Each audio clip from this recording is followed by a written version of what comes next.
আজকের বিশেষ কড়া আলাপে আপনাদেরকে স্বাগত জানাই। ফারাবি হাফিজ। কড়া আলাপ আজকে করা হবে না, আপনারা ঈদের রেস্টটুকু থাকবে ডেফিনেটলি। আমাদের সাথে doctor M Sakhawat Hossain, brigadier M Sakhawat Hossain sir. Sir এই বিশেষ সময়ে আমাদেরকে এই সময়টা বিবেচনা করার জন্য আপনাকে বিশেষ ধন্যবাদ। Thank you. আপনাকে বিভিন্নভাবে আমরা চিনি আসলে। আপনি কেউ কেউ আপনাকে চেনে কড়া মানুষ, কেউ কেউ চেনে আপনাকে আপনি খুব রসবোধ সম্পন্ন মানুষ। আপনার ঈদ যদি এইভাবে শুরু করি, ঈদ কেমন কাটে? কোত্থেকে ছোটোবেলা আপনার সামরিক কর্মকর্তা থাকা অবস্থা, আপনার বড়বেলা যদি আপনি একটু বলেন। আসলে ছোটোবেলার ঈদ তো অন্যরকম।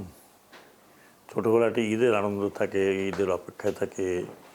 বাবা মা নতুন কাপড় দিলে সেটা নিয়ে রাতে বসে থাকা, সকালবেলা পড়বো, নামাজে যাব প্যারেন্টসদের সাথে, সেখান থেকে বন্ধুবান্ধবদের সাথে ঘোরাফেরা করা। আর একটু যখন বড় হলাম, যখন স্কুলে পড়ি, তো সেই ঈদগুলো তো আর এই ঈদের সাথে তুলনা হয় না। কারণ সেই ঈদগুলো তখন আমার কোনো দায় দায়িত্ব ছিল না। আমি যা হয় অন্যের ডিপেন্ডেন্ট, বাপ মা আছেন, মা যেগুলো পাক করতো তাই খেতাম, দায় দায়িত্ব নেই, কোনো কিছু নেই, লেখাপড়া করেছি ওই সময়টুকু। এরপর তো সেনাবাহিনী যাওয়ার পরে অনেকটা বলবো যে রেগুলেটেড লাইফ। যখন জুনিয়র ছিলাম তখন জুনিয়র অফিসারে থাকবে, ইউনিটে থাকবে, সৈনিকদের সাথে ঈদ করবে। সবাই ছুটি পেত, আমরা পেতাম না। অফিসাররা ছুটি পায় না নর্মালি ঈদের সময় অফিসারে খুব কমই যায়। আচ্ছা।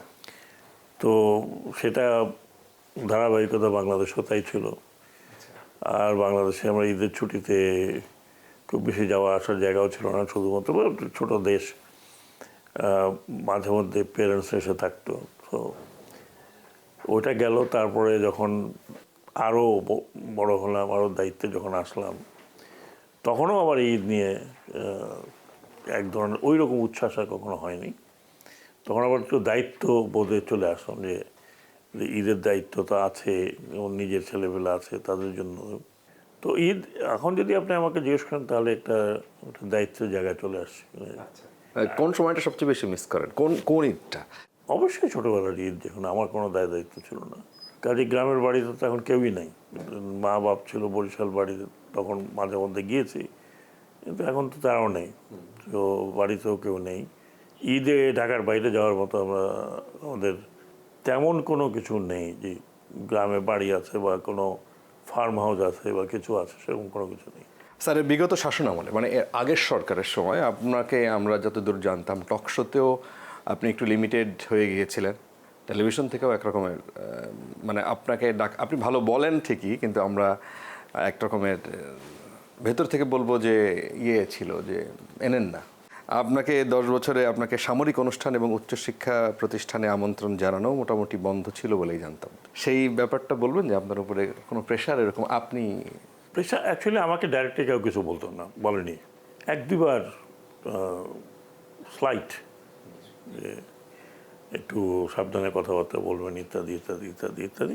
কোনো এক পর্যায়ে দেখলাম যে টিভিতেও খুব লিমিটেড হয়ে গেলাম। হ্যাঁ, একমাত্র ওই 71 ছিল, যেটা মোজাম্মল বাবু দ্বারা পরিচালিত হতো, ওইখানেই ডাকতো। এবং ওখানে ডাকার উদ্দেশ্য আমি জানতাম যে কেন আমাকে ডাকছে।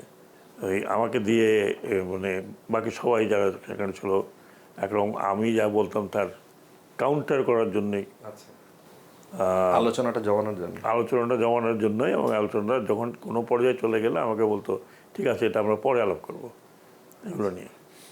তো ওই রকমভাবে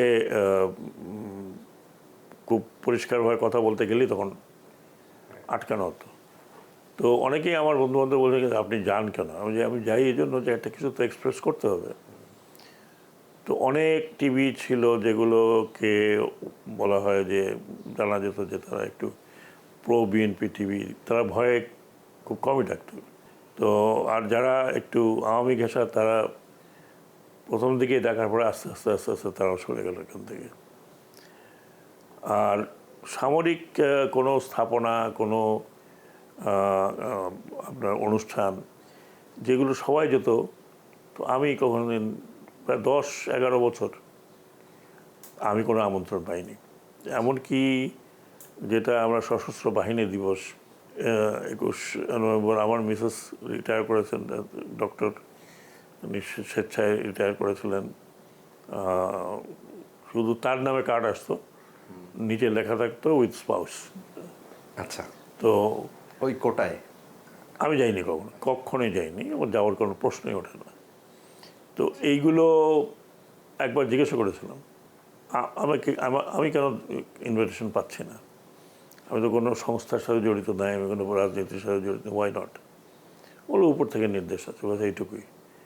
তো আমি মেনে নিয়েছিলাম, আচ্ছা ঠিক আছে, তাতে কী আসা যায়। মাঝে মধ্যে জিল্লুর রহমানের প্রোগ্রামে তৃতীয় মাত্রায় যেতাম।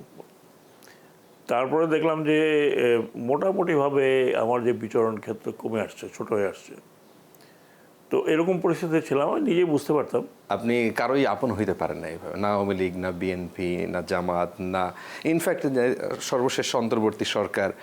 আপনি একটু সবসময় আপনার স্টাইলে চলেন আলাদা মতো করে, মানে এই ধরনের কোনো বিশেষ কোনো দিক কি আছে আপনার? না, আমার কোনো বিশেষ দিক নেই।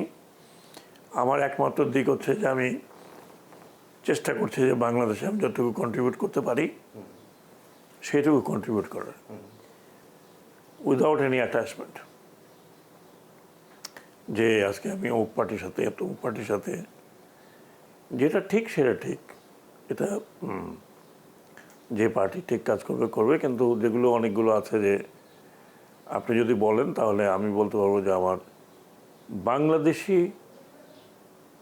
জাতীয়তাবাদ যদি কোনো কিছু থাকে আমি সেই পক্ষে আছি। আমি খুবই ইন্ডিপেন্ডেন্টলি কাজ করতে চাই, এবং যেটা আমার কাছে মনে হয় যে ঠিক করা দরকার, পার্টিকুলারলি ফর পিপল, জনগণের জন্য, আমি সেটা করেছি, করব, যখনই সুযোগ পাই তখনই করব।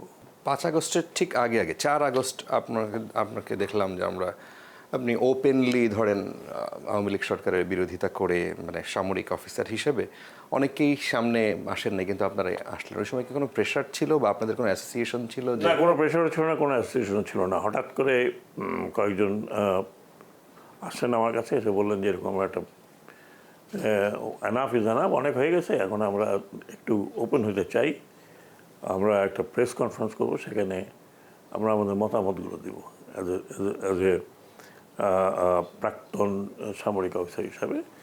এবং প্রাক্তন সামরিক হিসাবে প্রাক্তন হওয়া মানে এই নয় যে আমার অ্যাসোসিয়েশন, আমার যে আর্মির থেকে আমি দূরে সরে গেছি বা আমাদের অ্যাসোসিয়েশন নাই। ইনফ্যাক্ট পৃথিবীতে আপনি জানেন, পৃথিবীর সামরিক বাহিনী যে সমস্ত দুনিয়ার সব জায়গায় ভেটারান বা প্রাক্তন যারা আছে, একটা প্রেশার গ্রুপ আছে তাদের। সেই প্রেশার গ্রুপটা সরকারের উপরে, জনগণের উপরে এবং সামরিক বাহিনীর উপরে যথেষ্ট প্রভাব বিস্তার করে। এই আলোচনা হচ্ছিল, এবং তার মধ্যে আমি একটু প্রবীণ ছিলাম, কারণ আমার চেহারা সবাই চেনে। তো আলোচনা হলো, আলোচনায় বললো যে এরকম আমরা এইভাবে তো আমরা আমাদের সামরিক বাহিনীকে এর সাথে ইনভলভ করতে চাই না। কারণ আমরা জানেন তখন সামরিক বাহিনী নেমেছে, 2-1 জায়গায় কিছু অপ্রীতিকর ঘটনা তারা ঘটিয়েছে, যেটা সামরিক বাহিনীর কাজ নয়, কিন্তু তাকে ইনভলভ করার আমরা পক্ষপাতী মোটেও ছিলাম না। যে এই একটা ফোর্স, এই ফোর্সকেও যদি জনগণের মুখোমুখি করা হয় তাহলে এই ফোর্স থাকবে না, এটা একটা পার্টিজান ফোর্সে তৈরি হবে। এমনি তো হয়েই গেছিলো প্রায়। তখন আমরা খুব, এটা আমি জানি না, ইট ওয়াজ কেপ্ট ভেরি সিক্রেট। 2-3 দিন থেকে সমমনা কিছু লোকজন খোঁজা হলো, বলা হলো 4 তারিখে মে হোয়াট কাম, 4 তারিখে আমরা, কারণ তার আগে সেনাপ্রধান বক্তব্য রাখছেন, কিন্তু সেনাপ্রধান কনক্লুসিভ কোনো বক্তব্য রাখতে পারেননি। এবং আমার সাথে কিছু জুনিয়র অফিসার, কিছু সাধারণ সৈনিকরা যেভাবে যোগাযোগ ওইরকম ডাইরেক্ট না করলেও ইনডাইরেক্টলি যে যোগাযোগ করেছে, এবং তারা বারবার বলেছে যে স্যার আমরা এর মধ্যে থাকতে চাই না। তো সেই হিসাবে আমরা একটা অর্গানাইজ করেছিলাম, এবং ওইখানে পরিচিত মুখ হিসাবে আমাকে প্রথম কথা বলতে বলা হয়েছিল। আমার কোনো স্ক্রিপ্ট, উইদাউট এনি স্ক্রিপ্ট, এবং আমি এতই মর্মাহত, এতই ক্ষুব্ধ হয়েছিলাম যে অলমোস্ট কলিং ফর রিভোল্ট। এটার সাথে কি আপনি তার আগের দিন অর্থাৎ 3 তারিখে যে সেনাপ্রধান সহ দরবার হলে যে সবার সাথে বসা ছিল, সেই জায়গাও কি আপনাদের একটা কনফিডেন্স বিল্ড হয়েছিল যে না অলরেডি একটা না, সেটা তো অ্যাকচুয়ালি আগের থেকে আমরা চিন্তা করতেছিলাম যে we must tell the army not to do it. তো সেটা আমরা খুব একটা সুযোগ পাচ্ছিলাম, কারণ আর্মি তখন নামেনি। কিন্তু যখন এই কারফিউটা দিল এবং আর্মিকে নামানো হলো, তখন আমাদের ভেতরে একটা শঙ্কা ঢুকলো যে এই কারফিউ ব্রেক করতে গেলে আর্মি, সেনাবাহিনী যদি রিয়্যাক্ট করে তাহলে হয়তো ডিফিকাল্ট হবে। কারণ সেনাপ্রধানের বক্তব্য খুব পরিষ্কার ছিল না, উনি কোন পথে যাচ্ছেন। আমি যোগাযোগ করার চেষ্টা করছিলাম যে কোনোভাবে বলার জন্য যে যে you must not go against people. কারণ সেনাপ্রধানের উপর আমার ওটুকু ইয়ে ছিল যে তিনি আমার সাথে চাকরি করেছেন। আমি যখন ব্রিগেড কমান্ড করি তখন তিনি যে ক্যাপ্টেন আমার স্টাফ অফিসার ছিলেন। তো সেই হিসাবে আমাকে রেসপেক্ট করে যথেষ্ট। তো আমি বললাম যে একবার বলবো কথা, পাইনি। অন্তত আমি ফিল করেছি যে এইভাবে একটা দেশ চলতে পারে না।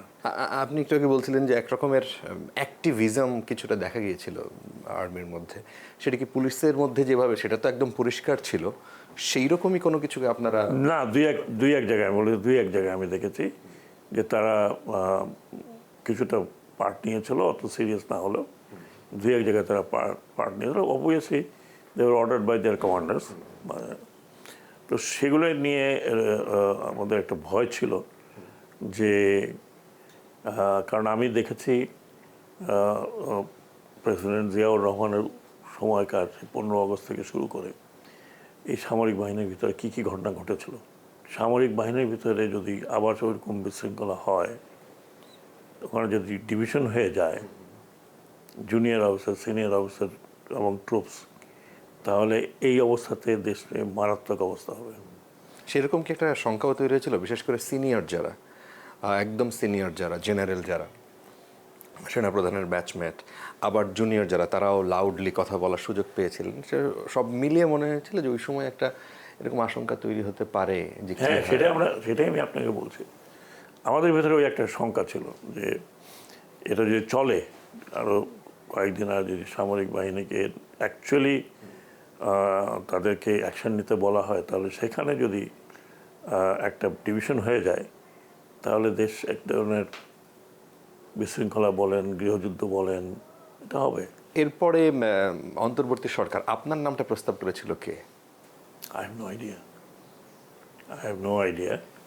কল আসছিল কিভাবে, মানে ডক্টর ইউনূসের পক্ষ থেকে কি মনে হয়েছে, নাকি ছাত্রদের পক্ষ থেকে? বোধহয় ছাত্রদের পক্ষ থেকেই হবে। হ্যাঁ, কারণ আমার তো চেহারা এমনিতে পরিচিত, যারা আমাকে শুনেছে গত 13-14 বছর তারাও জানে ভালো করে। আমি কোনো পার্টিকুলার পার্টির ইয়ে করি না। প্রায় দেখলাম স্ক্রলে আবার কতগুলো প্রবাবল নাম আসে, প্রত্যেক জায়গায় আমার নাম, এটা কমন নাম আসতে পারে এরকম, মানে হ্যাঁ, ও অনেক বেরোচ্ছিল না যে উপদেশটা এই হবে এই হবে এই হবে, বারবারই দেখি পরিবর্তন হতে থাকে। আমি ফোন পেলাম 8 তারিখ, তো 8 তারিখ সন্ধ্যা 6টার দিকে, 7টা না কটার সময় ওত নেওয়ার কথা, 8টা ঠিক মনে নেই। তার ঘন্টাখানেক আগে আমি একটু ফোন পেলাম।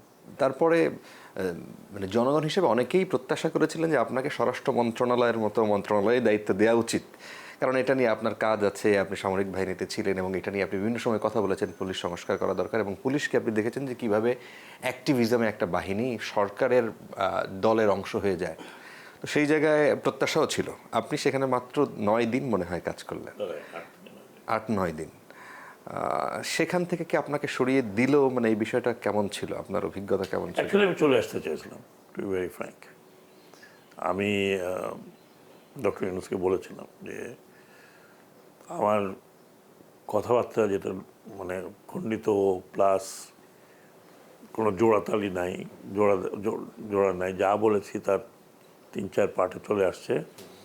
এটা নিয়ে বিক্ষুব্ধ হয়েছে কিছু ছাত্ররা, কিছুটা ছাত্রদের চাইতে বেশি দেখলাম যে আমাদের বর্তমান যে শাসক দলের মধ্যে থেকেই দেখলাম তারা খুবই বিক্ষুব্ধ, যে কোনোভাবেই তারা এটা মেনে নিতে পারছে না।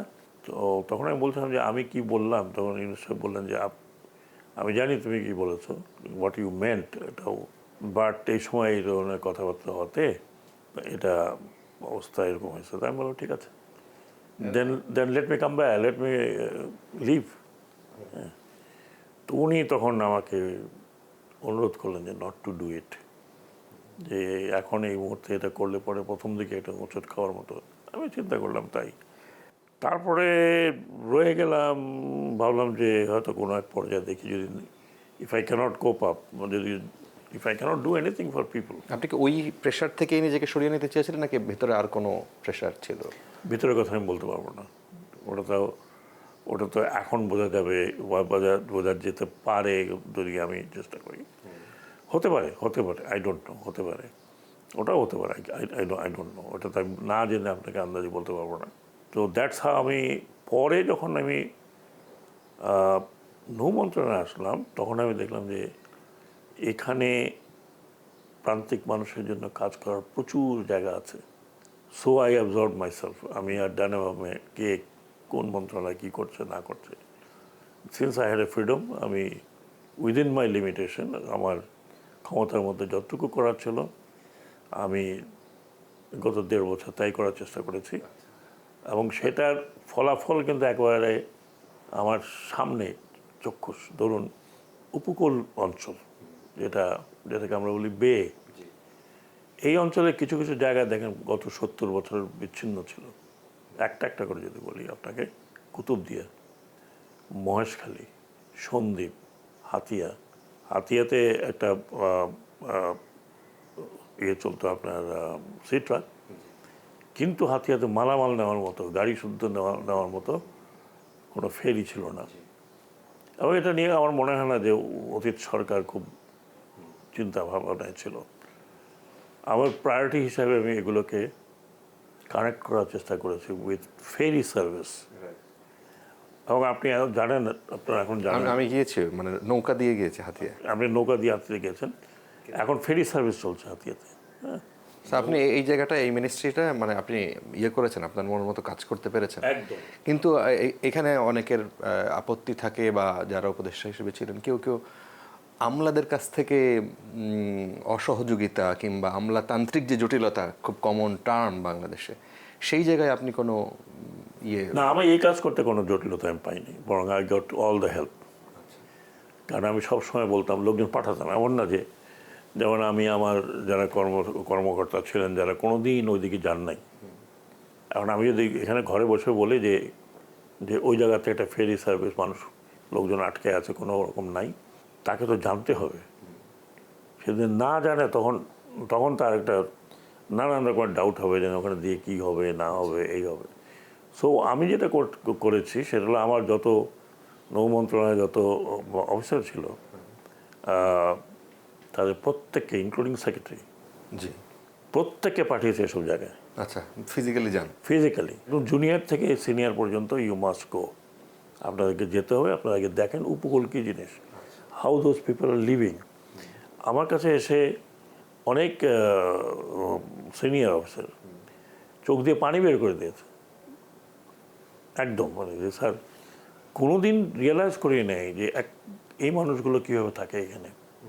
রাস্তা নাই, পানি নাই, কিছু নাই, যোগাযোগ ব্যবস্থা নাই, বসে থাকে ওইখানে, স্পিড বোট আসে, চড়ে, এই মহিলারা, প্রেগনেন্ট মহিলা, ওরা নিয়ারেস্ট একটা দিনে একটা লঞ্চ আসে, সেটার জন্য যে বসে থাকে, অথচ তাদের এখানে কোনো ঘাট নাই, কিছু নাই। হ্যাঁ, আপনাদের অন্তর্বর্তী সরকারের সময়, মানে যে উদ্দেশ্যে আন্দোলন, একটা সরকার পতন এবং তারপরে যে সংস্কারের কথা সবচাইতে বেশি সামনে আসছিল, সেই জায়গায় করাপশনের অভিযোগ থেকেও তো মানে আপনাদের সরকার ওইভাবে মুক্ত হতে পারে নাই। শোনেন, আপনাকে মানে আমি যেটা বলতে চাই, এই করাপশন যেটা আপনি বলছেন, ভেরি ডিফিকাল্ট, খুবই ডিফিকাল্ট। কারণ করাপশন রন্ধ্রে রন্ধ্রে চলে গেছে। এখন কেউ যদি সৎ না হয় তাকে আপনি সৎ বানাতে পারবেন না, সে তো কিছুদিন চুপচাপ থাকবে। হ্যাঁ, সরকারের সৎ বানানোর প্রক্রিয়াটা কি আসলে? পোস্টিং করে দেয়া যে হ্যাঁ তার পোস্টিং করলে কি সৎ হয়? মানে আপনি নিজে দেখেছেন? না, পোস্টিং করলে কি সৎ হবে? তাকে এখান থেকে আরেক জায়গায় পাঠাবো, সে ও বাঙালি ঢেউকে গলতে পাঠালো, সে ওখানে করবে। তার মন মানসিকতা তাই। আমি আপনাকে বলি, আমি জানি না আপনারা আমাকে কীভাবে অ্যাসেস করেন। আমি প্রথমে নেমেই বলতে পারি কোনো ফুল আমাকে দিবা না। এই 1,500 টাকা, 3,000 টাকা, 4,000 টাকা খরচ করে আমাকে ফুল দেওয়া মানে তুমি আমাকে ওই টাকা দিয়ে কোন এক তহবিল তোমাকে বানাইতে হয়েছে। হয় তোমার কেউ পকেট থেকে দেয়নি, কারোর না কারোর কাছে বলছে এই তুই 5টা ফুল নিয়ে আসো। এখন আপনি খোঁজ নিয়ে দেখেন, ডিস্ট্রিক্ট লেভেলের থেকে শুরু করে আমি কোথাও নো ফ্লাওয়ার, নো, আমার এই রেড কার্পেট মার্পেট কোনো কিছু লাগবে না। আপনি আমাকে আগের থেকে ছিলেন। আমার আইডিয়া একটু ভিন্ন রকম, যে এইগুলো যদি আমি কার্ভ করতে পারি, অ্যাটলিস্ট আই টেল দেম যে আমার কোনো বাগানের মোড়ে কোনো কিছু না, কিন্তু ব্যক্তি হিসেবে আপনাকে, যেমন এই যে আপনার ছোট্ট একটা বাসায়, আমরা ছোট্ট একটা রুমে এই অনুষ্ঠান, ঈদের অনুষ্ঠান করছি, তো এইটা মানুষকে আবার বোঝানো কঠিন। হ্যাঁ, এটা আপনার তাও সরকারের দেয়া, আপনি সার্ভিস থেকে পাওয়া, মানে সরকারি চাকরি তাও আমার করেছেন। এখন নিজের বাসা বলতে পারি না, নিজের এখন তো ফ্ল্যাট বলতে পারবো। কেমন লাগে? হ্যাঁ, নিজের একটা ছোট ফ্ল্যাট। তো সেই জায়গায় আপনি ব্যক্তি জীবন, কিন্তু আপনি ওখানে তো এই পরিবর্তনটা ঘটানোরও একটা দায়িত্ব ছিল। সেই জায়গায় আমি কোনো চেষ্টা সময় আপনার কাছে অসহায় লেগেছে? আমি চেষ্টা করেছি। আমার 2টা মন্ত্রণালয় ছিল। একটা মন্ত্রণালয় তো ধরেন সেখানে কিছু কিছু জায়গা আছে প্যারানিয়াল, ওটা আপনি কিছুই করতে পারবেন না, কিছু করার নেই। ফ্যাক্টরিতে যায়, ফ্যাক্টরি ইন্সপেকশনে, সেখানে চা পানি খান, এটা আপনি কতজনকে ধরবেন? হ্যাঁ, তবুও আমি অনেক কার্ভ করেছি, আমি বলবো না যে আমি অনেক কার্ভ করেছি, অনেকজনকে পানিশমেন্টও দিয়েছি। নৌ মন্ত্রণালয় তাই। এই পানিশমেন্ট দেওয়ার যে প্রক্রিয়া, এটা নিয়ে আপনার কোনো অবজারভেশন আছে? খুবই লম্বা সময় মানে কি, একটা ডিপি করতে 2 বছর, মিনিমাম 2 বছর সময় লাগে। এখন হয় কি, সবগুলো তো হাতে নাতে ধরা যায় না। তো এই যে ওভারঅল যে সিস্টেমটা, এটা আসলে কি, মানে এটা এই সিস্টেমে বাংলাদেশে এইভাবেই চলবে? এই সিস্টেমে আপনি এইভাবে পানিশমেন্ট দিতে পারবেন না।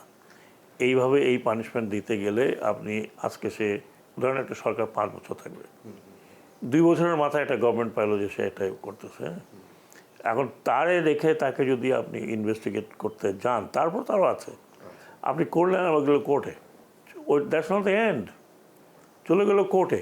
এখন হোয়াইট কলার ক্রাইম, এটা কোর্টে প্রমাণ করা খুবই ডিফিকাল্ট। ও কোর্টে চললো আরও 1 বছর। এরকম ঘটনা ঘটেছে যে কোর্টের থেকে সে 5 বছর পরে ফিরে আসছে, তো কোর্ট বলেছে তাকে প্রমোশন দিয়ে তার জায়গায় নিয়ে, মানে কোর্টের রায় এরকম। এখন আমি অনেকবার আলাপ করেছি যে ভাই, এই প্রসেস থাকলে তো এটা হবে না, এটা কীভাবে হবে, কীভাবে আপনি পানিশমেন্ট, আপনি একদম যদি হাতে নাতে ধরা পড়ে তাইলেও আপনাকে এই প্রসেস যেতে হবে। অনেক পেপারে আমি দেখেছি এর বাড়ি অমুক জায়গায় 3টা, অমুক জায়গায় 2টা, এটা তো ইনভেস্টিগেট করা মন্ত্রণালয় পারবে না। দুদকে পাঠাও, দুদকেও ঘুরতে থাকে ধর অনেক দিন পর একটা খবর আসলো, তেমন কোনো কিছু পাওয়া যায় নাই। তো এই দুষ্ট চক্র থেকে বের হওয়া, এটা অনলি বের হওয়ার সম্ভাবনা আছে যদি সেখানে এই সব পরিবর্তন করে কিছু সামারি বিষয় করা হয়।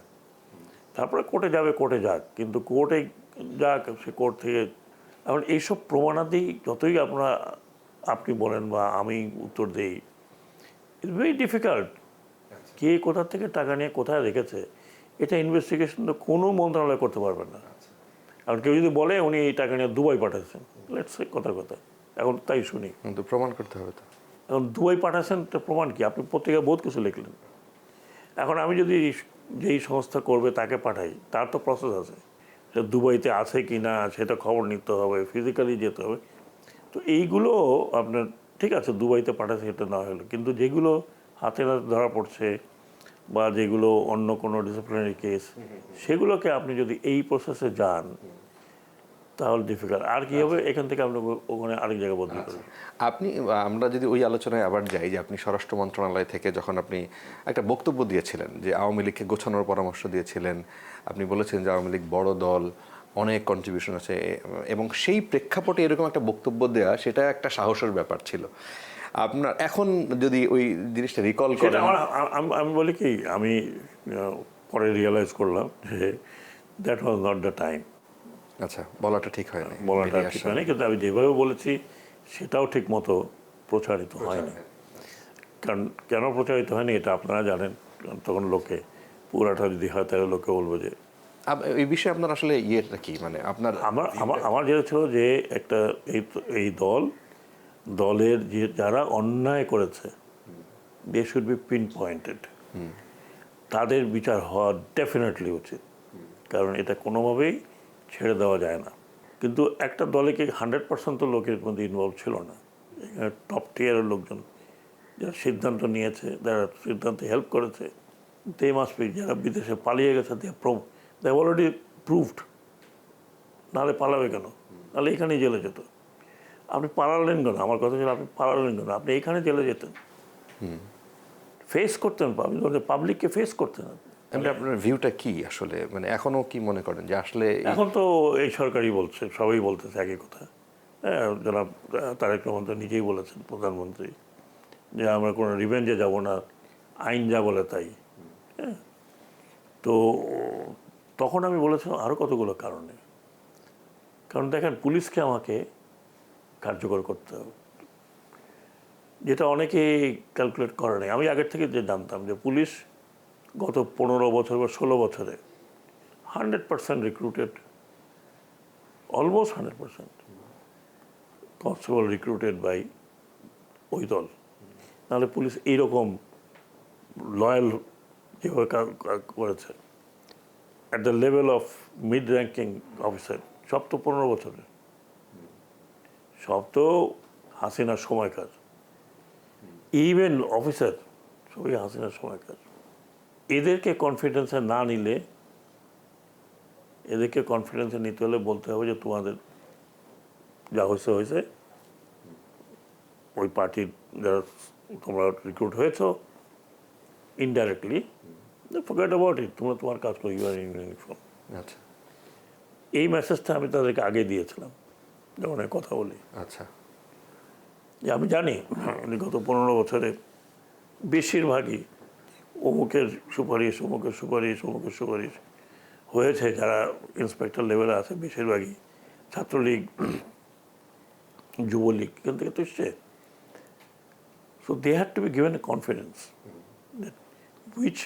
উইচ হান্টিং করা আমার কাজ না, যারা অন্যায় করেছে তার জবাব তারা দেবে। কারণ এই পুলিশকে দিয়ে কাজ করাতে আমরা শেষ পর্যন্ত কিন্তু খুব একটা পারিনি। আচ্ছা ইউ স ইট, শেষ পর্যন্ত পারিনি। আমি বলবো না নট, আমি তো বিগত সরকারের যদি একটি কথাই বলি তাহলে এটা ল এনফোর্সমেন্ট, আচ্ছা পুরো দল আইন শৃঙ্খলাটাই আমাদের কাছে সবচেয়ে বড় প্রবলেমেটিক ছিল, যে কারণে আমরা এই মব বলেন, এটা বলেন, এগুলোকে প্রতিহত করতে পারিনি, because we could not take people in those people in confidence. আপনি মনে রাখবেন যে সেনাবাহিনী ইজ নট পুলিশ, সেনাবাহিনীর লিমিটেশন আছে, আপনি যতই তাদেরকে বাইর করেন না কেন তার একটা লিমিটেশন আছে, সে পাবলিকের গায়ে হাত উঠাবে না। হ্যাঁ, কিন্তু police is train to control the mob. আচ্ছা কিন্তু এই যে নির্বাচনটা আপনারা করলেন, এই নির্বাচনে গ্রহণযোগ্যতা নিয়ে কোনো সময় প্রশ্ন তোলার সুযোগ আছে কিনা, বা আওয়ামী লীগ যেহেতু ছিল না, এটা আমি বলতে পারবো না, এটা তো বড় পলিটিক্যাল ইস্যু। তবে এখানে একটি কথা যেটা আমি আইন বিশেষজ্ঞ নই, কিন্তু আমি যেটা মনে করি যে এই যে জুলাই চার্টার, এর ইম্পর্টেন্সটা কি। ইনফ্যাক্ট হাসিনা সরকারের মেয়াদ ছিল 229, তাই না, 24 থেকে, হ্যাঁ 29 229 আগের নির্বাচনটা এই সময় যদি হইতে হয় তাহলে কিসের উপরে হয়েছে, অন হোয়াট বেসিস? 229 পর্যন্ত এখন ওই গভর্নমেন্ট বলে যে আমরা তো রিজাইন করি নাই, আমাদেরকে জোর করে উৎখাত করেছে, বের করে দিয়েছে, it's not even martial law. Martial law তো কনস্টিটিউশনের অ্যাব্রোগেটেড থাকে, অথবা সাসপেনশন থাকে। মার্শাল ল রুলে চলে। আমরা তো গিয়ে কনস্টিটিউশন ওত নিলাম, তার মানে কনস্টিটিউশন বহাল। তো কনস্টিটিউশন যদি বহাল থাকে তাহলে প্রশ্ন ওঠে, তাহলে আমরা এই ইলেকশনটা এরকমভাবে দিলাম কি জন্য? 29 গিয়ে আলোচনা হতো যে ইলেকশনটা কীভাবে হবে। তো আমি যেটা মনে করি যে জুলাই সনদ যেটা, তা ওই কনস্টিটিউশন বহাল, ওই রাষ্ট্রপতির কাছে আপনারা ওথ নিলেন, সেই রাষ্ট্রপতি আবার এই যে মানে ওই ধারাবাহিকতায় মানে এই জায়গাটা আপনি কোনো ছেদ দেখেন বা দ্বিচারিতা দেখেন যে ব্যাপারটা আসলে একটু হজবরল হয়ে গেছে কিনা? এটা হজবরল হয়েছে, এতে কোনো সন্দেহ নেই, এতে কোনো সন্দেহ নেই। কিন্তু কি করা যেত তা আমার কাছে জানা নেই। কি হোয়াট ওয়াজ দ্য অল্টারনেটিভ? তো যেহেতু এটা মার্শাল ল না, মার্শাল ল হলে তো একটা অল্টারনেটিভ ছিল যে মিলিটারি রুল যখন হয় তখন যেটা বললাম যে কনস্টিটিউশনটাকে সাসপেন্ডে রাখা হয়। তো এটা খুবই বড় একটা প্রশ্ন। আচ্ছা, আপনি এক জায়গায় ইন্টারভিউতে বলেছেন যে সরকারের যে বড় বড় সিদ্ধান্তগুলো সেগুলো কিচেন কি যেন ওয়ার্ডটা ছিল। না না, যে আমি আপনাকে বলি, আমি যে কথাটা বলেছি সেটা একটু ব্যাখ্যা করি। কোনো গভর্নমেন্টেই কিন্তু আপনি 50 জন মন্ত্রী নিয়ে বড় সিদ্ধান্ত হয় না। বিশেষ করে ধরুন সিদ্ধান্ত পলিটিক্যাল নেচার বা সামথিং, সবসময় এটা ইম্পর্টেন্ট লোকজনকে নিয়েই হয়, বাকিটা জানানো হয়। আপনি কোনো এখানে 50 জন আছে না প্রতিমন্ত্রী মিলিয়ে, এখন কি প্রধানমন্ত্রীর পক্ষে 50 জনকে বসিয়ে একটা বড় সিদ্ধান্ত নেওয়া সম্ভব? তা সেই বড় জায়গায় আপনি ছিলেন না? আমি ছিলাম না somehow or other। বড় বড় সিদ্ধান্ত যেমন আপনার রিলেটেড যেগুলো বন্দর, না, ওগুলো তো আমার, ওগুলো তো বড় কথা না। 30 বছরের জন্য চুক্তি দেওয়া হয়েছে, সেটা আপনার কোনটা? ধরেন চট্টগ্রাম বন্দরের কথা। চট্টগ্রামে তো চুক্তি চুক্তি হয়ই নাই তো, কোথেকে দেওয়া হবে? আচ্ছা, মানে বড় কথা হচ্ছিল, মানে এটা তো বড় সিদ্ধান্ত। আলোচনা, সেই আলোচনা তো আমার লোকজন ছিল, ডেফিনেটলি মন্ত্রণালয়ের লোকজন ছিল, আমি তাই না। পানগাঁও, তারপরে হচ্ছে পানগাঁও কিন্তু পানগাঁওটা ভুল করছেন। পানগাঁওটা হচ্ছে তাকে অপারেটর নিয়োগ করা হচ্ছে, যেহেতু টেন্ডারের মাধ্যমে, যেটা বন্ধই করতে পারে, ওটার জন্য কোনো চুক্তির বিষয় না। এটা পোর্ট, যেহেতু Pangaon part of the port, Pangaon পড়েছিল পরিত্যক্ত, কেউ কিছু কাজ করে না, ওটা কোনো অ্যাক্টিভ ছিল না। তাহলে বড় বড় সিদ্ধান্ত বলতে এখানে বড় সিদ্ধান্ত বলতে আপনি যদি মনে করেন যে পোর্টে ডিপি ওয়ার্ল্ডের কথা আসছে, সেখানে তো লোকজন ছিল, সেখানে তো নেগোসিয়েশন চলছিল, এবং সেই নেগোসিয়েশনে অন্তত আমার যে স্ট্যান্ডটা ছিল যে যদি আমি দেখি যে আমার এখন যে লেভেলে পোর্টের আর্নিং হচ্ছে সেই লেভেলের নিচে হলে I am not in it, মানে আমার সায় নাই এটার মধ্যে। যদিও আমার সায়, আমার কোথাও সিগনেচার টিগনেচার করে এটা পোর্ট, কিন্তু পোর্ট যেহেতু মন্ত্রণালয়ের নিচে, তো পোর্টকেও বলা হয়েছে, একদম ক্লিয়ারলি বলেছি যে তোমাদের নেগোসিয়েশনে কোনোভাবেই বর্তমান লেভেল থেকে নিচে যাবে না, বরং উপরের দিকে যেতে হবে স্লোলি। যদি সেটা তারা না মানে তো ফরগেট অ্যাবাউট ইট। এবং সেটা এক পর্যায়ে এসে তারা মানতে রাজি না, তারা তাদের জায়গা আমাকে বলে দে আর স্ট্রিক্টিং, দে আর অন দ্যাট। আমি পরিষ্কার এটা বলেছি মিটিংয়ে, লাস্ট মিটিংয়ে, সেখানে অবশ্যই সচিবরা ছিলেন, সবাই ছিলেন যারা যারা ইম্পর্টেন্ট। আমি পরিষ্কার বলে দিয়েছি দিস ইজ, এর নিচে নো, নো। এখন আপনারা নেগোশিয়েট করে এর উপরে যেতে পারেন, করেন, otherwise from this ministry no. এই নির্বাচনে একজন উপদেষ্টা বলেছেন, আপনাদের কলিগ সাবেক আর কি, তিনি বলেছেন যে আমরা মেইন স্ট্রিমে উগ্রবাদী কোনো দলকে আসতে দেই নাই। সেটা ওনার ব্যাপার, এটা আই হ্যাভ নো আইডিয়া। উনি কেন বলেছেন, কীভাবে আসতে দেন নাই, এটা উনি জানবেন, বা ওনার সাথে আরও কেউ যারা আছে তারা জানবেন। আই হ্যাভ, কিন্তু এরকম কোনো চেষ্টা কি হয়েছে আপনাদের বলতে পক্ষ পারবো থেকে? না। No, as far I am concern I am not in it. আমি জানিও না এগুলো।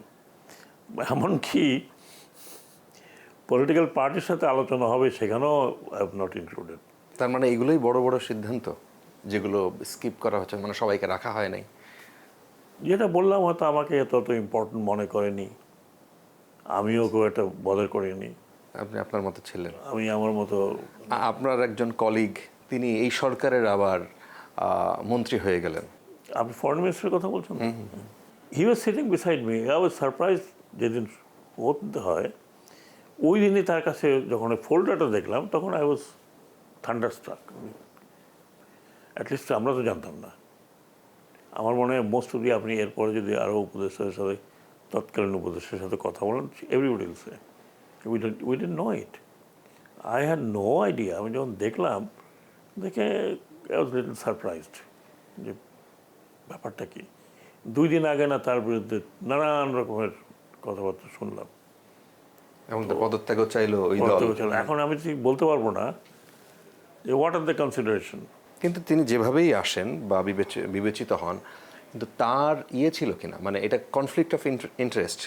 যে সরকার আপনারা দায়িত্বে ছিলেন একটা ভালো নির্বাচন উপহার দেওয়ার, সেই নির্বাচনটা আপনারা দিলেন এবং দেওয়ার পরে যে সরকার আসলো তাদের সরকারের আবার মন্ত্রী হয়ে গেল। অ্যাকচুয়ালি উনি যদি শিডিউল ডিক্লেয়ারের আগে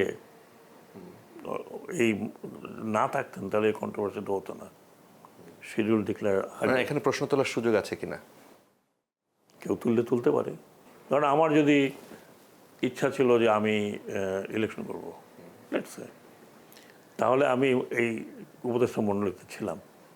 আমাকে ধরেন কোনো পার্টি যদি বললো যে আমি আপনি নমিনেশন চাইলে দিব, তাহলে আমি নিতে হলে I would have resigned much before schedule declare. ঘোষণার আগেই। হ্যাঁ, শিডিউল ডিক্লেয়ার আগেই আমি বলতাম যে ভাই সরি আমি যাচ্ছি, তখন আমাকে নমিনেশন দিলে আমি। এরকম কোনো অফার টফার আসে নাই আপনার? না, কোনো টাইপের কোনো অফারই আসে নাই যে আপনি থেকে যান বা আপনাকে? আমি যে খুব একটা পারদর্শী মানুষ এটা আপনারা বলেন, আমি তো মনেও করি না। বাট আমি নিজে জানি আমি হোয়াট আই হ্যাভ ডান। ধরেন জুলাই চার্টার বা এখন এই যে রাষ্ট্রপতির যে অধ্যাদেশগুলো তার সাইনে হয়েছে, সেই রাষ্ট্রপতি আবার পার্লামেন্টে যে জুলাই সনদে যে জিনিস আসছিল, একটা দুইভাবে পার্লামেন্টের মেম্বাররা শপথ নিবে, এগুলো কিছুই হলো না, আবার হচ্ছে কিছু, মানে এই বিষয়গুলোকে আপনারা মানে হজবরল লাগে বা আপনি একটু কনফিউজড হয়ে যান?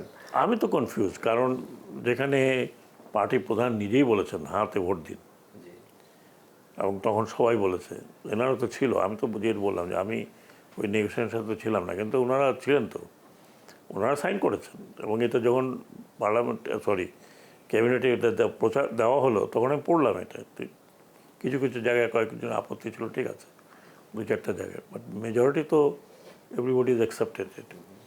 এবং এটা যদি না হয় তাহলে এখন আমি যা শুনছি কমপ্লিকেশন হতে পারে। তো আর জুলাই আপনি এই কনস্টিটিউশনের মধ্যে থেকে এভাবে চললে অনেক প্রশ্ন উঠবে যে ইলেকশনটা কেন হলো, কীভাবে হলো। আরেকটা হচ্ছে যে আপনি জনগণের কাছে বলেছেন যে হ্যাঁ ভোট দিন, ভোট দেওয়া হলো, দেওয়ার পরে এই ধরনের কথাবার্তা বললে তো মানুষের মনের মধ্যে একটা শঙ্কা থাকবেই। কারণ আমাদের দেশের politics is not all controlled by us. আপনি কম হোক বেশি হোক, আউটসাইড ইনফ্লুয়েন্স আমাদের দেশের পলিটিক্সের মধ্যে থাকবেই। কোন দেশের এরকমভাবে সরকারের তরফ থেকে ফরেন সেক্রেটারি এসে ইন্টারভিউ করে কে ইলেকশন করবে কে ইলেকশন করবে না, সেটা কেমন ছিল? পরিষ্কার ছিল কি পরিষ্কার ছিল না? তারপরে তো যা বাকিটা আপনারা জানেন। তখনকার সরকার কেন এটা অ্যাকসেপ্ট করলো? তখনকার সরকার বলতে পারত। আর কেনই বা অন্য দলকে এইভাবে নিগৃহীত করে তাদেরকে ইলেকশন করতে দেবে না? এটা কোন ফর্মুলাতে আসছে? Who has given this formula? আপনাদের সময় তো বলা হয় যে এখানে আমেরিকান প্রভাব কাজ করেছে। থাকতে পারে, আই ডোন্ট নো। আমি তো যেহেতু ফরেন মিনিস্ট্রিতে ছিলাম না, বা বললাম যে আমার সাথে ওরকম কনসালটেশন হয়নি, আমেরিকান প্রভাব থাকতে পারে। অসম্ভব কিছুই না। আমেরিকা এখন যে আগ্রাসী মনোভাবে নিয়েছে, থাকতে পারে। থাকলে বাংলাদেশের পক্ষে সেটাকে নেগেট করা কি সম্ভব কিনা আপনি বলেন। ওই আপনি 20% আপনাকে দিল ট্যারিফ, তারপরে বললো যে এই জিনিস না করলে তোমার 20% তারপর 25% করে দেবো। হাহাকার পড়ে গেলো আমাদের এক্সপোর্ট ফিল্ডে। তখন তো আমি নিজেই দেখেছি যে এক্সপোর্টাররা কীরকম, মানে হাহাকার যে গেল, বাংলাদেশের সমস্ত কিছু গেল। সো তারপরে আমাদেরকে গিয়ে এক ধরনের ব্ল্যাকমেল করে এটা করতে হবে ওইটা করতে হবে, তাহলে আমি তোমার 2% কমায় দেবো। ওকে, তুলা আমাদের কাছ থেকে আনবা, আমাদেরকে কান্ট্রি অফ অরিজিন হিসাবে আমাদেরকে পাঠাবা, 0 ট্যারিফ। মহা খুশি হয়ে গেল, কারণ আমাদের মেইনই তো গার্মেন্টস। হ্যাঁ, এত বড় একটা ছাড় গার্মেন্ট যদি পায়, তাহলে আমেরিকা কি আর জার্মানি কি আর রাশিয়া কি? আমি তো আমার বিজনেস দেখছি ভাই। এই চুক্তিটা হয়ে গেল সরকারের একদম শেষের দিকে এসে। এটা শেষের দিকে এসে হাজির হয়েছে সামনে, বাট শেষের দিকে হয়েছে বলে আমি মনে করি না। এটা নিয়ে অনেক দিন থেকে কথাবার্তা চলছে। কিন্তু এটা তো বড় সাবজেক্ট। আপনার রাজনৈতিক দলগুলো, এটা বাণিজ্য মন্ত্রণালয়, বাণিজ্য উপদেষ্টা পররাষ্ট্র। পররাষ্ট্রের মধ্যেও এখন যিনি পররাষ্ট্রমন্ত্রী আছেন তিনি, এবং সাথে বোধহয় দুই একজন সচিব পর্যায়ে করা ছিলেন যারা আলোচনা করেছেন। বাকি গিটিগিটি তো আমরা জানি না। তখন আসলো বোয়িংয়ের কথা, আমি প্রশ্ন তুললাম বোয়িং, তখন বোয়িং আমরা কিনছি বা বলে আসলেন সে বোয়িং কত সালে আসবে, কেন বোয়িং, তো যে বোয়িং আমরা আগের থেকে আমাদের ফ্লিটটা বোয়িং ইত্যাদি ইত্যাদি, তখন তুলার কথা উঠলো। সবাই দেখলাম যে মহা খুশি, কারণ আমাদের যারা ম্যানুফ্যাকচারার তারা মহা আনন্দ আর কি তাদের। তো এখন বাংলাদেশের এক্সপোর্ট তো এটাই একমাত্র গার্মেন্টসের কারণেই আপনারা এখানে আছেন। হ্যাঁ, টু বি ভেরি ফ্র্যাঙ্ক, সেই গার্মেন্টস যদি ভালো করে তাহলে দেশের ভালো। হ্যাঁ, এখন আমেরিকা আর কি শর্ত দিয়েছে তা তো আমরা জানি না। এটা একটা মানে আমরা শেষ করি, মানে আপনাকে যদি এই প্রশ্ন দিয়ে শেষ করি যে আওয়ামী লীগের ভবিষ্যৎ আপনি কি দেখেন? কোনো দল তো এরকম নিশ্চিহ্ন হয়ে যায় না, পার্টিকুলার যে সমস্ত না, মুসলিম লীগ মোটামুটি। মুসলিম লীগ পাকিস্তান টাইম থাকতে কিন্তু টুকরো টুকরো হয়ে গেছিল। কনভেনশন মুসলিম লীগ, অমুক মুসলিম লীগ করতে করতে আইয়ুব খান এটা বানালো। মুসলিম তো এখনও আপনার পাকিস্তানে আছে, পিএমএল,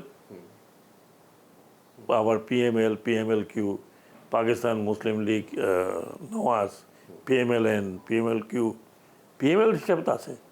না, একটা আলোচনা ছিল যে ধরেন যে আওয়ামী লীগের যারা বিতর্ক মুক্ত নেতা তাদেরকে এনে সরকারের চেষ্টা থাকতে পারে যে নির্বাচনে আনা। এটা আমি যদি জনাব তারেক রহমানের কথায় আসি, যে আমরা রিভেঞ্জ নেব না, আমরা আইনি বিষয়ে যাব, তারপরে ধরেন এই পার্টি আপনি কি মানে নিশ্চিহ্ন করতে পারবেন? পসিবল, কারণ আমাদের দেশে জনগণ দুই ভাগেই বিভক্ত, একটা প্রো আওয়ামী লীগ, একটা প্রো বিএনপি। এখানে যারা আছে তাদেরকে যদি মারেন, পিটেন, কুটেন, যা কিছু করেন, যে পার্টি লয়াল। আমি ওই নেতাদের কথা বলছি না যারা অন্যরকমভাবে জীবন চলছে, তারা বিদেশে আছে, আরামে আছে, খাওয়া দাওয়া করে। কিন্তু এখানকার লোকগুলো যারা আওয়ামী লীগ করছে তারা আওয়ামী লীগ থেকে বেরোবে না, জীবনে বেরোবে না, তাই শুলে লটকেলেও সে বেরোবে না। তাহলে এত ভোট পেল কিভাবে? জামাত বা এত ভোট পেল কিভাবে? সেটা পলিটিক্যাল আন্ডারস্ট্যান্ডিং। ওই ভোটগুলো কাকে দিয়েছে তোমার জানি না। আওয়ামী লীগের ভোট কি জামাত বা বিএনপি দুই দলেই তো গেছে বলে পেতে পারে। Politics is such a thing, হ্যাঁ, যেখানে শত্রু একরকম, মিত্র একরকম। জামাতের সাথে কি আপনি তিন দল কাজ করেনি? তিন দলের রূপরেখা যেটা আমরা পাচ্ছি, জামাতের সাথে এর আগে কি যখন মরহুম খালেদা জিয়া ছিলেন এবং খালেদা জিয়া, ওনার সময় কি জামাতের সাথে ওনার বিএনপির সম্পর্ক ছিল না? সম্পর্ক ছিল, মন্ত্রীও ছিল। কাজে পলিটিক্সে অনেক বলে না, পলিটিক্স ইজ সামথিং যেটা আনপ্রেডিক্টেবল। না, এখন মানে আওয়ামী লীগের কথা এই জন্যে আসলো যে আওয়ামী লীগের কোনো নেতা তাদেরকে ওই আপনাদের সময় জামিন দেয়া হলো এবং তাদেরকে বের করে আনা হলো। তো হতে পারে যে এটাও একটা অংশ ছিল কিনা, এরকম গুঞ্জন ছিল যে তাদেরকে সামনে রেখে হয়তো আওয়ামী লীগকে গোছানোর একটা সুযোগ। হয়তো আমি জানি না, চেষ্টা চরিত্র হয়েও থাকলে তা হতে পারে, আই ডোন্ট নো।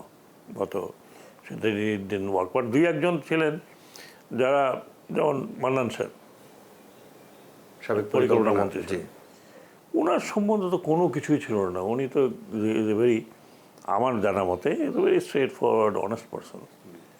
তার সম্বন্ধে কোনো গুঞ্জনও ছিল না যে তিনি কোনো উল্টাপাল্টা কাজ করেছেন।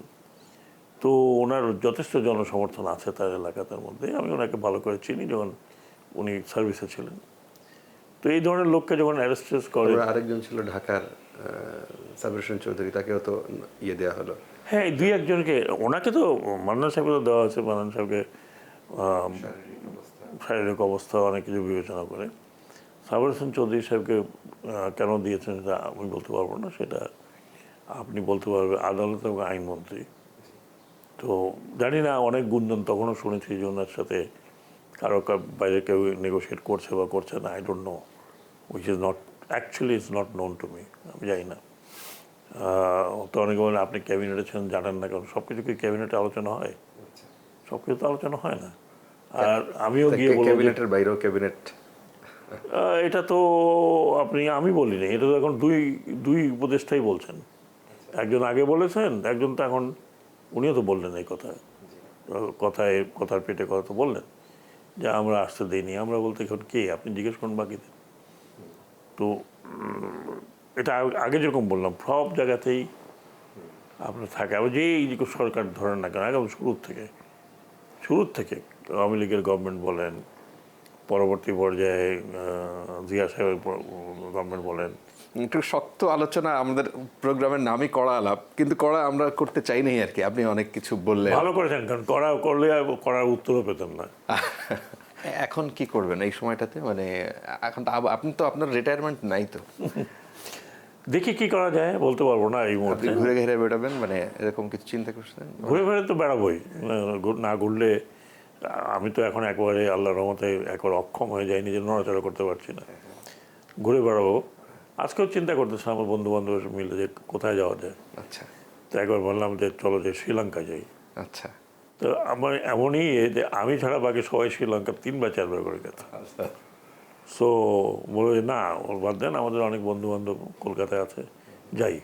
আমি দেখি ওটা চিন্তা করে যাওয়া যায়, যদি যাই। কলকাতা আপনাকে ভিসা দিবে কিনা এটা তো একটা। না, ভিসা আমার আছে, ও আচ্ছা, 5 বছরের ভিসা আছে। আর ওখানে আমাদের সমমনা লোকজন আছে কিছু আর কি, যারা যারা ধরেন সেকুলার চিন্তা ভাবনা করে, সাহিত্যিক, লেখক, প্রফেসর, টিচার। তো আগে যেতাম, গল্প করতাম, 3-4 দিন থাকতাম। So, মেইনলি আড্ডা দেওয়া আর কি। সো ওটাকে আবার একটু রিভাইভ করে, মাঝখানে তো একটু বিচ্ছিন্ন হয়ে গেল, ওটাকে আবার রিভাইভ করার চেষ্টা করছি। উপদেষ্টা হওয়াকালীন তো এটা একটু ছুটে গেছে। হ্যাঁ, চলে গেছো। আশা করি আল্লাহর রহমতে যা আছে আল্লাহ ভালোই রেখেছে, খারাপ বলতে পারবো না। ছোট হোক বড় হোক, দিস ইজ মাই হাউস। হ্যাঁ, আমি কিন্তু এখান থেকে নড়ি নেই। আচ্ছা। I am not gone to government house. প্রথমে আমাকে ও আচ্ছা, আপনি এসে মন্ত্রী পাড়ায় যান নাই? আচ্ছা নেভার এভার, আমাকে প্রথমে 3 নম্বর বাড়ি এখনো মনে আছে। আসছিল আমাকে, স্যার আপনাকে অ্যালট করছে 3 নম্বর বাড়ি।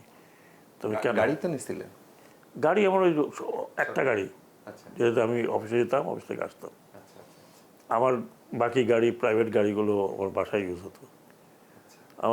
আমার মিসেস বোধহয় হাতে গণলে 2 দিন কি 3 দিন। কি মনে হয় সরকারি গেলে কি আপনার লস হচ্ছে নাকি আসলে?